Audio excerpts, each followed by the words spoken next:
Okay जी, जैसे आपको पता है होनहार स्कॉलरशिप का पोर्टल ओपन हो चुका है। सबसे पहले एलिजिबिलिटी की बात करते हैं कि आप एलिजिबल हैं या नहीं। अगर आप 3rd to 8th सेमेस्टर के स्टूडेंट और पब्लिक सेक्टर यूनिवर्सिटी में पढ़ रहे हैं तो आप एलिजिबल हैं। पब्लिक सेक्टर यूनिवर्सिटी में कौन कौन सी यूनिवर्सिटी आती है ये मैं आपको बताऊंगा, थोड़ा सा वेट करें। और इसके अलावा अगर आप 2nd to 5th year MBBS या BDS के स्टूडेंट हैं और public sector medical and dental college में है तब भी आप अप्लाई कर सकते हैं। अब सबसे इंपॉर्टेंट क्वेश्चन ये आता है कि पब्लिक सेक्टर यूनिवर्सिटीज़ में कौन कौन सी यूनिवर्सिटी आती हैं। थोड़ी सी रिक्वायरमेंट को देखते हैं and then we will move toward the universities.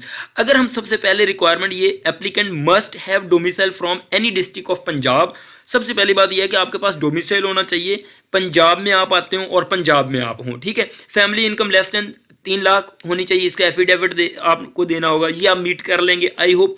उसके बाद जो नेक्स्ट है कि आपके पास डिसिप्लिन, आप किस डिसिप्लिन के होने चाहिए, मतलब आप किस प्रोग्राम में अगर आपने एडमिशन लिया हुआ है तो आप एप्लीकेबल हैं। डिसिप्लिन इन सेंस ऑफ कि आप कंप्यूटर साइंस के हैं, ये देखें ये सारे के सारे डिसिप्लिन हैं। अगर इनमें से किसी भी आप डिसिप्लिन में लाई कर रहे हैं तो आप एलिजिबल हैं, ठीक है। जिसमें artificial intelligence, computer science, robotics, climate change, ये सारे के सारे डिसिप्लिन है। इसमें भाई देखो आपका डिसिप्लिन आ रहा है नहीं। वीडियो को यहाँ पे पॉज कर लें, इसमें देखें बहुत ज़्यादा डिसिप्लिन है। आई होप इसमें आप मीट कर रहे होंगे, इन सबको देख लें। अगर आप मीट कर रहे हैं इन डिसिप्लिन को तो आप एलिजिबल है। अगर कंप्यूटर साइंस के स्टूडेंट है तो आप एलिजिबल हैं। आर्टिफिशियल इंटेलिजेंस के स्टूडेंट है, डेटा साइंस के स्टूडेंट, डेटा माइनिंग के स्टूडेंट हैं, उसके बाद ये डिफरेंट लॉ के स्टूडेंट हैं, MBBS के स्टूडेंट है तो आप एलिजिबल हैं। सो डिसिप्लिन आपने देख लेना है। उसके बाद यूनिवर्सिटीज़, जो मेन चीज़ है कि आप कौन कौन सी यूनिवर्सिटीज़ से हैं तो आप एलिजिबल हैं। जैसे कि यहाँ पे universities, colleges and medical colleges. अगर यूनिवर्सिटी की बात करें तो सबसे पहले भक्कर में यूनिवर्सिटी है, तो अपना नाम क्या है, the university of Bhakkar I guess. उसके बाद बहावलपुर भी यूनिवर्सिटी है जिसमें इस्लामिया यूनिवर्सिटी बहावलपुर है, ये बाकी सादिक कॉलेज यूनिवर्सिटी है। उसके बाद चकवाल की कुछ यूनिवर्सिटी, यूनिवर्सिटी ऑफ चकवाल, डेरा गाजी खान, फैसलाबाद, गुजरात, जंग, कमालिया, लाहौर की बहुत ज़्यादा यूनिवर्सिटीज़ इसमें आ रही हैं।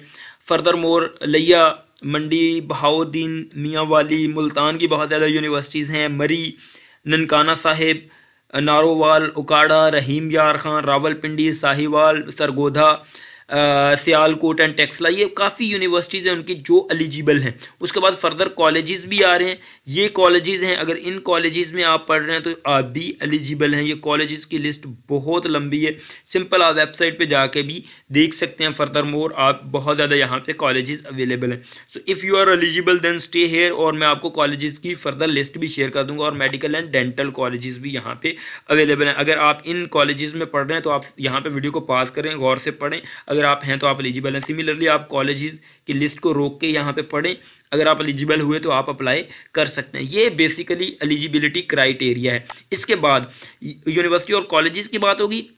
देखें एक चीज़ है, 3rd सेमेस्टर से 8th सेमेस्टर तक आप जो है वो अप्लाई कर सकते हैं, और 2nd ईयर से 5th MBBS और BDS के स्टूडेंट कर सकते हैं। उसके बाद छोटी सी और रिक्वायरमेंट है कि आपके जो पब्लिक सेक्टर यूनिवर्सिटीज़ या कॉलेजेस में जो पढ़ रहे हैं, अगर आप सेमेस्टर सिस्टम में, तो आपके पास जो 70% और इक्विलेंट CGPA होनी चाहिए फॉर साइंस स्टूडेंट, और 65 और इक्विलेंट CGPA होनी चाहिए आर्ट्स वाले स्टूडेंट की। तो ये रिक्वायरमेंट है कि आपके पास 70% जो रिक्वायरमेंट है वो साइंस के स्टूडेंट, और आर्ट्स के स्टूडेंट जो है, अगर आपका डिसिप्लिन आर्ट्स बन रहा है तो 65%। Public sector medical dental college के लिए ग्रेटर देन और इक्वल 60% है। उसके बाद selection of merit criteria base HEC policy guideline and implementation of uniform semester system in HCI, और ये आपके पास 100% ट्यूशन फ़ी, पर्सनल डिटेल वगैरह, ये एजुकेशन। ये जब आप यहाँ पे अप्लाई नाउ पे क्लिक करेंगे तो फर्दर आपके पास एक पोर्टल ओपन होगा जहाँ पे आपने क्या करना है, ये पाकिस्तान और इंस्टीट्यूट का अपने नाम देना है, यूनिवर्सिटी या कॉलेज है उसमें से आ जाएगा, यूनिवर्सिटी करेंगे, उसमें यूनिवर्सिटीज़ के नेम आ जाएंगे। तो इस तरह आप पोर्टल को क्रिएट कर लेंगे। थोड़ा सा आप वेट करें। अगर आपको लगता है कि आप एलिजिबल हैं, प्लीज़ कमेंट में इन कमेंट सेक्शन और बताएं कि प्लीज़ ये बता दें कि हम कैसे अकाउंट को क्रिएट करें और किस तरह अप्लाई करें। मैं सिंपल आपको बता दूंगा अप्लाई करने का मेथड। फिलहाल आप देखें कि आप एलिजिबल हैं या नहीं। Thank you so much for watching this video. इंशाल्लाह मिलते हैं कमिंग वीडियो में। Please make sure to subscribe. I hope आपने सब्सक्राइब कर रखा होगा। Thank you so much.